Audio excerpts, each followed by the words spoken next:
عطا فرمائے۔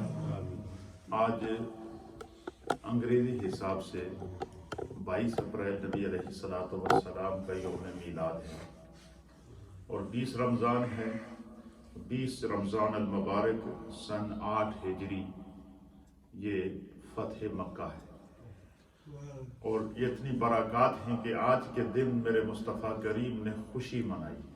کس کی؟ فتح مکہ کی۔ اور آج کے دن کائنات عالم نے خوشی منائی۔ کس کی؟ میرے مصطفیٰ کی ولادت کی۔ تو ہم اس کائنات کے اندر جو خدا نے ہمیں انعامات، اکرامات اور عطائیں عطا فرمائی ہیں، وہ نبی علیہ السلام کے وجود کا صدقہ ہے۔ اللہ تعالی ہمیں اپنے پیارے آقا سے سچی محبت کی توفیق عطا فرمائے۔ 10 رمضان المبارک سن 8 ہجری بدھ کا دن تھا۔ عصر کی نماز پڑھنے کے بعد میرے آقا علیہ السلام باہر تشریف لائے اور آپ نے منادی سے کہا کہ وادی مدینہ میں اعلان کر دو کہ خدا کی طرف سے فتح مبین کی خوشخبری ہے، لہٰذا ہم نے آج ہی اسی وقت، حالانکہ عصر کے وقت جو ٹائم ہوتا ہے بندہ سوچتا ہے چلو تھوڑا انتظار کر لیں، افطاری کر لیں، لیکن ایسا نہیں ہوا۔ نبی علیہ السلام نے جو ہے وہ 10 رمضان المبارک کا دن تھا بدھ کا، اور 8 ہجری کو آپ عصر کے بعد باہر تشریف لائے۔ آپ نے اعلان کیا، جوگ در جوگ، قافلہ در قافلہ، مجاہدین اسلام جو میرے مصطفیٰ کے ساتھ ہے، بدر میں شریک رہے، احد میں شریک رہے، خندق میں شریک رہے، دیگر غزوات میں شریک رہے۔ اللہ اکبر۔ نبی علیہ السلام کے ابرو کے اشارے کے منتظر تھے، قافلوں کی صورت میں اپنے اپنے گھوڑے لے کر، اونٹ لے کر، جنگی ساز و سامان لے کر، کیونکہ خدشہ تھا کہ جب وہاں پہنچیں گے تو لشکر اسلام پر حملہ ہو سکتا ہے، تو پوری جنگی تیاری کے ساتھ نکلے۔ اور پھر سرکار دو عالم صلی اللہ علیہ وسلم نے مدینہ طیبہ جب سارے جمع ہو گئے، عصر اور مغرب کے بیچ میں کتنا وقت ہوتا ہے، لیکن سفر شروع ہو گیا۔ سرکار دو عالم صلی اللہ تعالی علیہ وسلم نے اعلان فرمایا کہ تم میں سے جو شخص اپنا روزہ پورا کرنا چاہے وہ اپنے روزے کو پورا کر سکتا ہے، اور تم میں سے جو شخص روزہ چھوڑنا چاہے تو وہ چھوڑ سکتا ہے، کیونکہ ابھی سے تمہارا جہاد کا سفر شروع ہو رہا ہے۔ اور حضور علیہ السلام خود حالت روزہ میں آپ نے سفر شروع کیا۔ صحابہ اکرام بھی اسی کیفیت میں ساتھ چلنا شروع ہوئے۔ سب سے پہلے اللہ کے حبیب علیہ السلام نے حضرت زبیر بن عوام رضی اللہ تعالیٰ عنہ مجاہد اسلام، ان کی قیادت میں حضور علیہ السلام نے 200 مجاہدین کا ایک لشکر تیار کیا، جو لشکر اسلام سے کے فرنٹ پہ تھا۔ فتح مکہ کا جو منظر صاحب سیرت حلبیہ نے لکھا ہے، بڑا ایمان افروز ہے کہ سب سے پہلے 200 مجاہدین جو تھے وہ سب سے آگے، ان کو وہ لشکر اسلام سے آگے، حضور علیہ السلام سے بھی آگے تھے، وہ فرنٹ کے اوپر تھے، اور ان کے ہاتھوں میں جھنڈے تھے۔ ان کے ساتھ صحابہ اکرام وہ تھے کہ جو خوش اعلانی سے قرآن پڑھتے تھے، خوش اعلانی سے نبی علیہ السلام کی نعت پاک پڑھتے تھے۔ حضرت عبداللہ بن رواحہ کے بارے میں اور دیگر صحابہ کے بارے میں یہ آتا ہے کہ وہ اسلام کی عظمت کی اور جہاد کے اشعار اور سرکار دو عالم صلی اللہ علیہ وسلم کی نعت کے اشعار پڑھ رہے تھے، اور ان کے ساتھ جو 200 لشکر اسلام تھا وہ لبیک یا رسول اللہ اور لبیک اللہم لبیک کا نعرہ لگاتا، اور آپ کے پھر اس کے پیچھے سرکار دو عالم صلی اللہ تعالیٰ علیہ وآلہ وسلم اور میرے آقا علیہ السلام کے ساتھ ایک روایت کے مطابق 10,000 مجاہدین اسلام کا لشکر، اور ایک روایت کے مطابق 13,000 کے قریب وہ لشکر پہنچ چکا تھا۔ تو یہ about 10,000 مجاہدین یہ حضور علیہ السلام کے ساتھ سرکار دو عالم صلی اللہ علیہ وسلم نے صف بندی کی ہے، صف بنا 10,000 صحابہ یا 13,000 صحابہ بالکل صف بندی کر کے لبیک اللہم لبیک، لبیک یا رسول اللہ کے نعرے لگاتے ہوئے، حضور علیہ السلام پر درود و سلام پڑھتے ہوئے، اور یہ لشکر اسلام جب روانہ ہوا تو ان کے اوپر جو رحمت کا نزول تھا وہ ایک عجیب کیفیت تھی۔ اور صاحب سیرت حلبیہ نے لکھا ہے کہ حضور علیہ نبینا علیہ الصلوۃ والسلام نے جو ہے وہ جب لشکر دعا کر کے اللہ کی طرف سے روانہ کیا تو وہ لشکر روانہ ہوا، ساتھ میں خواتین اسلام بھی تھیں، اور اسی طریقے سے جو ہے وہ بچے بھی تھے، عورتیں بھی تھیں۔ جس کو اعلان ہوا کہ آج جو جہاد میں شرکت کرنا چاہتا ہے آج اس کے لیے جو ہے، آپ مجھے بتائیں کہ وہ کیا منظر تھا کہ جب میرے آقا علیہ الصلوۃ والسلام کو مکہ سے ہجرت کرنے پر مجبور کیا تھا تو اکیلے نکلے تھے، اکیلے نکلے تھے، اور 1 سال نہیں، 2 سال نہیں، 3 سال نہیں، 4 سال نہیں، 5 سال نہیں، 6 سال نہیں، 7 سال نہیں، 8ویں سال پھر 8 سال کی جدوجہد کے بعد میرے مصطفیٰ کریم جو ہے وہ پھر واپس جب مکہ کی طرف آپ لشکر اسلام لے کر گئے تو پھر جن جن راستوں سے یہ لشکر گزرتا گیا ان کے اوپر ایک اللہ تعالیٰ کی طرف سے نور اور رحمت اور سکینہ کا ایک عجیب و غریب منظر تھا، اور پھر وہ لشکر جب مختلف جگہ پہ پڑاؤ کرتا، ایک مقام کے اوپر جب وہ لشکر پہنچا تو اللہ کے حبیب علیہ الصلوۃ والسلام ایک اونچے پہاڑ پر آئے، آپ نے ہاتھ بلند کیا اور آپ نے جو ہے وہ سرکار دو عالم صلی اللہ تعالیٰ علیہ وآلہ وسلم نے جب وہ لشکر کو روکنے کا حکم دیا، اور ایک صحابی رسول سے کہا کہ اعلان کر دو کہ لشکر اپنی جگہ پہ رک جائے۔ جب وہ سارا لشکر رک گیا تو اللہ کے حبیب علیہ الصلوۃ والسلام نے اعلان فرمایا یہاں سے ہم نے اپنا راستہ بدلی کر کے اس طرف جانا ہے۔ کیا کرنا ہے؟ اس پہاڑ کی طرف جانا ہے ہم نے۔ تو صحابہ اکرام نے عرض کیا یا رسول اللہ، یہ جس راستے پہ ہم جا رہے ہیں یہ بالکل سیدھا راستہ ہے، دشوار بھی نہیں ہے اور کوئی پریشانی بھی نہیں ہے اس راستے کے اندر، تو اس میں کیا حکمت ہے کہ آپ راستہ تبدیل کروا رہے ہیں اور ہمیں مشکل راستے کی طرف لے جا رہے ہیں؟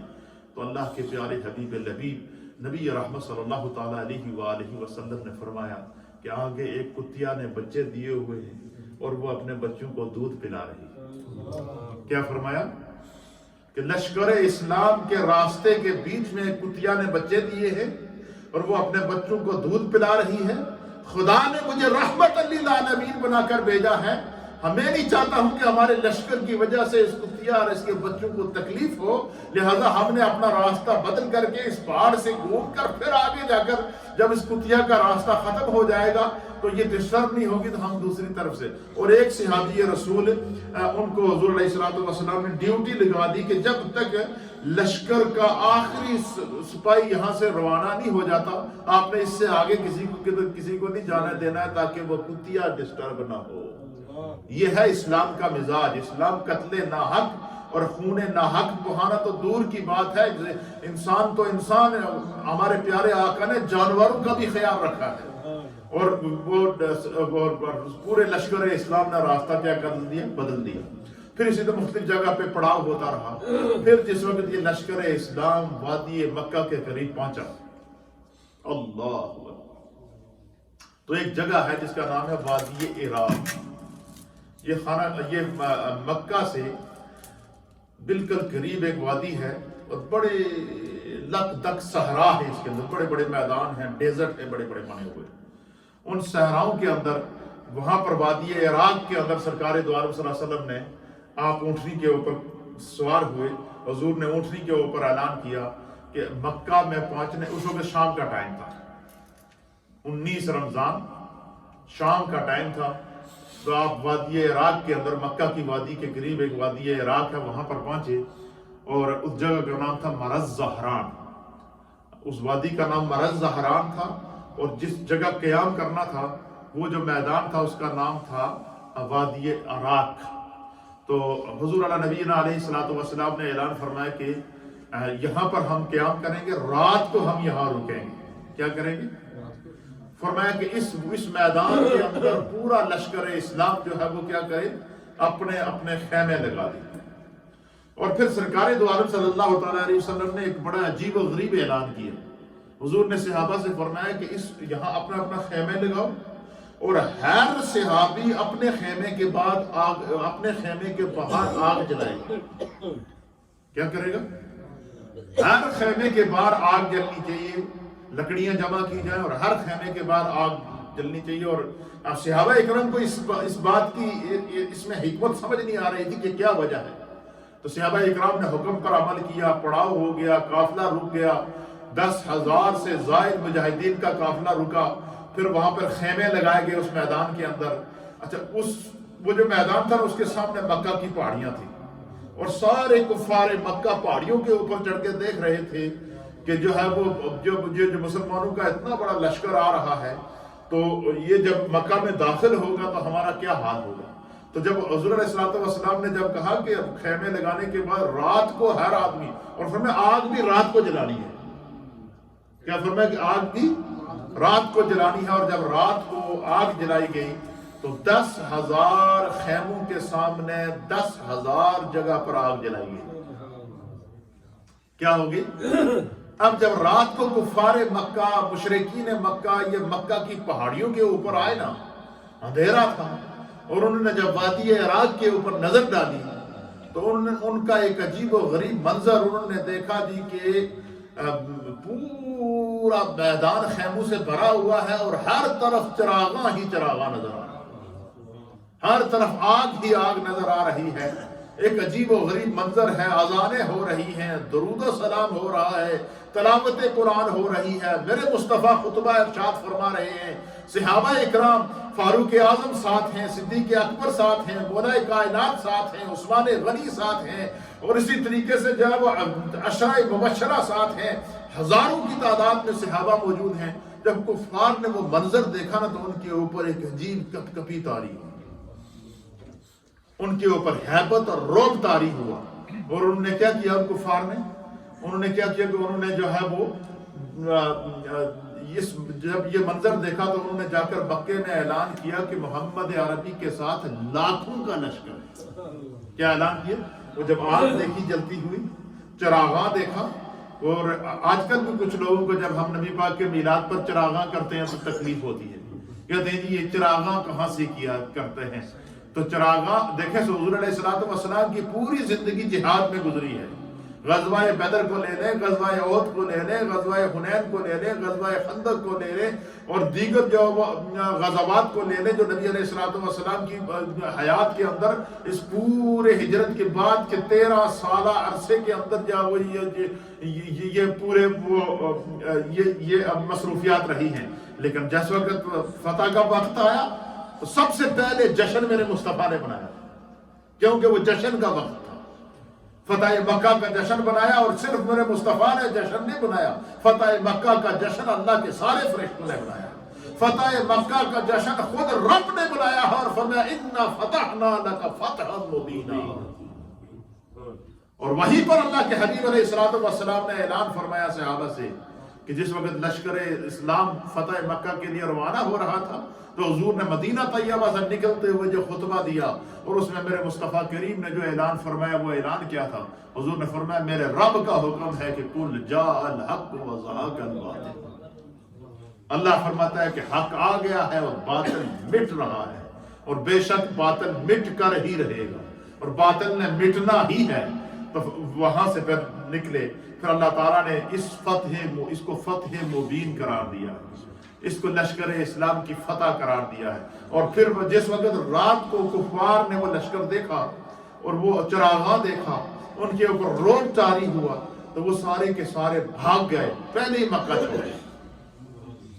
کوئی جب وہ دریاؤں کے کنارے، دریاؤں کے ذریعے کشتیوں کے ذریعے نکلنے کی کوشش کر رہا تھا، کوئی کہیں جا رہا تھا، اور اس وقت اسلام کا سب سے بڑا دشمن جو کفار کا جو سردار تھا وہ ابو سفیان تھے، اور لیکن جب وہ چونکہ خاندانی وجاہت تھی، دلیر تھے، اور جب اس منظر کو انہوں نے دیکھا تو بجائے وہ بھاگنے کے انہوں نے جو ہے وہ پیغام بھیجا کہ میں حضور علیہ نبینا علیہ الصلوۃ والسلام کی طرف، بس اللہ تعالیٰ نے ان پہ کرم کرنا تھا۔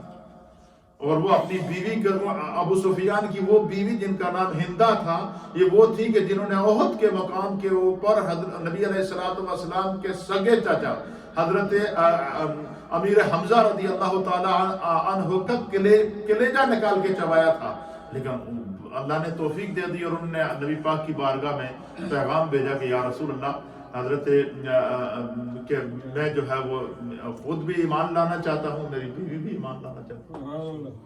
تو صحابہ اکرام کے اندر ایک اضطرابی کیفیت تھی. خود حضور علیہ الصلوۃ والسلام کو اپنے چچا کا دکھ تھا، لیکن اسلام کی خاطر میرے مصطفیٰ کریم نے ان کو دامن رحمت دی. دامن رحمت میں لے کر اسی میدان وادی عراق کے اندر ہی وہ پہنچ گئے.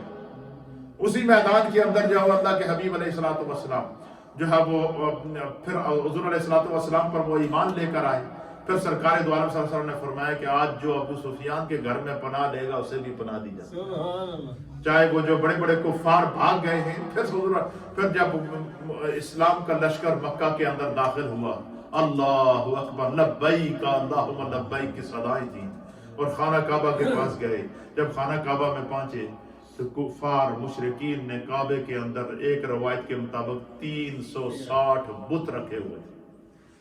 کتنے؟ کعبے کے اندر 360 بت، کعبے کی چھت کے اوپر بت ڈالے ہوئے تھے. میرے مصطفیٰ کریم نے سب سے پہلے جا کر کعبے کو بتوں سے پاک کیا. پھر جو بت کعبے کی چھت کے اوپر تھے، حضور علیہ الصلوۃ والسلام نے فرمایا این علی، میرے علی کو بلاؤ. حضرت علی آئے. حضور نے حضرت علی کو کہا کہ میرے کندھوں پر سوار ہو کر کعبے کی چھت پہ جاؤ اور چھت کے اوپر کے جو بت ہیں وہ توڑو. حضرت علی نے کعبے کی چھت کے اوپر سے بت توڑے. کعبے کو اندر سے بتوں سے پاک کیا گیا. پھر میرے مصطفیٰ کریم نے پھر وہاں خطبہ دیا، اور کفار کانپ رہے تھے. ان کے اوپر ایک عجیب کیفیت تھی کہ ہم نے جو مسلمانوں پر ظلم کیے ہوئے ہیں، طائف میں ہم نے ظلم کیا ہے، ہم نے ان کو ہجرت پر مجبور کیا ہے، ہم نے ان کی زمینوں پر قبضہ کیا ہے، ہم نے ان کے مکانات پر قبضہ کیا ہے، ہم نے جو ہے وہ سینکڑوں کی تعداد میں جو ہے مجاہدین کو شہید کیا ہے. یہ تو اپنے خون کا بدلہ لیں گے. لیکن جس وقت اسلام کو سبقت ملی، اسلام فتح نصیب ہوئی، تو میرے مصطفیٰ کریم نے اعلان کیا لا تثریب علیکم اليوم، اور میں آج کے دن کسی سے کوئی انتقام نہیں لیا جائے. مجھے خدا نے رحمت للعالمین بنا کر بھیجا. حضور علیہ الصلوۃ والسلام کے اس خلق کو دیکھ کر پھر پورے مکے کے اندر جو کفار مشرکین تھے، انہوں نے بھی اعلانیہ کلمہ پڑھنا شروع کیا. وہ بھی سرکار کے دامن رحمت کے نیچے آئے.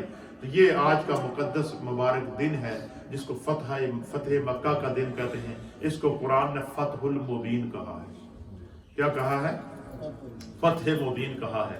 اور قرآن پاک کے اندر ایک سورت ہے سورہ فتح جس کا نام ہے. اس سورہ فتح کے اندر فتح مکہ کا جو وہ منظر پیش کیا گیا ہے. اس کے اندر سرکار دو عالم صلی اللہ علیہ وسلم کی فتح کا اعلان کیا گیا ہے. تو اللہ تعالیٰ کے انعام کا دن تھا. ایک وہ دن تھا کہ میرے مصطفیٰ جس وقت اکیلے جا رہے تھے تو اللہ تعالیٰ نے وحی کے ذریعے فرمایا فَإِنَّ مَعَ الْعُسْرِ يُسْرًا إِنَّ مَعَ الْعُسْرِ يُسْرًا. اے میرے محبوب، آپ دل تنگ نہ کریں.